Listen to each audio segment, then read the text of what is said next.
आणि आता बातम्या सविस्तरपणे पाहूया। विधान भवनात काँग्रेस आमदारांची बैठक बोलावण्यात आलेली आहे आणि या बैठकीला हजर राहण्यासाठी सगळ्याच आमदारांना व्हीप जारी करण्यात आलेला आहे। या बैठकीत 35हून अधिक आमदार उपस्थित राहणार असल्याची माहिती नेते सतेज पाटील यांनी दिलेली आहे।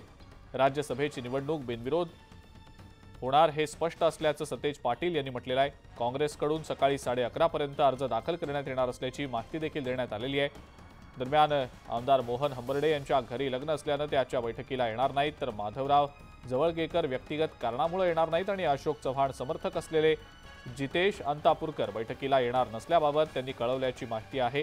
तर अमित देशमुख आणि केसी पाडवी अद्यापपर्यंत पोहोचलेले नाहीत।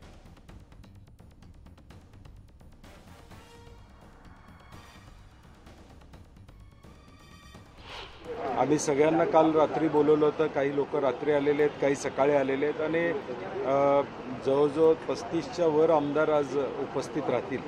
काही लोकांच्या अडचणी आहेत, त्यांनी लेखी पत्राद्वारे CLP लीडर्सना कळवलेलं आहे की ते येऊ शकणार नाहीत, परंतु काँग्रेस अबाधित आहे आणि निश्चितपणे सगळे आमदार म्हणजे ज्यांनी येतो म्हणून सांगितले ते सगळे आमदार आज उपस्थित राहतील याची आम्हाला खात्री आहे।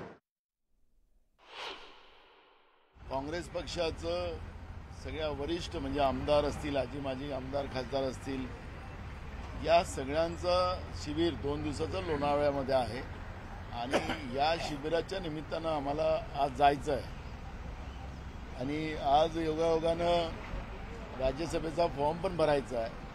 त्यामुळे सगळ्या आमदारांची उपस्थिती इथूनच आम्ही तिकडे जाणार आहोत। त्यामुळे हे सगळे नियोजित आमची मीटिंग आहे आणि या नियोजित मीटिंगच्या निमित्तानं आम्ही आता या ठिकाणी एकत्रित आलेलो आहोत।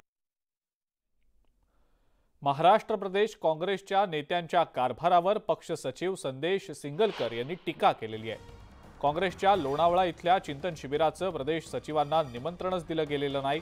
दुसऱ्यांदा सचिवांना बोलावलं नसल्यामुळे आमच्या मनात नाराजी आणि खदखद असल्याचं संदेश सिंगलकर यांनी म्हटलंय। तर काँग्रेसच्या व्हॉट्सअप ग्रुपवर एकतर्फी संवाद होतो, आम्हाला मतं देखील मांडता येत नाहीत, हे दुर्दैवी आहे, अशा शब्दात सिंगलकर यांनी प्रदेश काँग्रेसच्या नेत्यांच्या कारभारावर टीका केली आहे। याबाबत हायकमांडकडे तक्रार करणार असल्याचंही त्यांनी सांगितलं।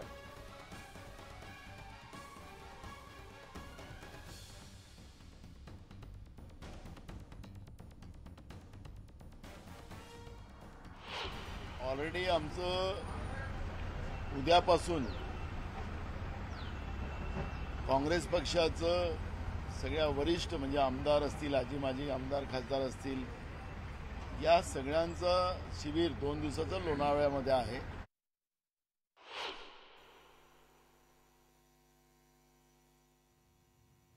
मी जेव्हा एका वरिष्ठ पदाधिकाऱ्यांना विचारलं की सचिवांना का बोलवण्यात येत नाही आहे, तर मला कारण दिलं गेलं की तिथे व्यवस्था होऊ शकत नाही। अतिशय हास्यास्पद गोष्ट त्यांनी मला बोलले की व्यवस्था होऊ शकत नाही। लोणावळा हे एक डेस्टिनेशन आहे, एक टुरिस्ट प्लेस आहे आणि तिथे लग्नासाठी लोक टुरिस्ट डेस्टिनेशनमधून वापरल्या जातात।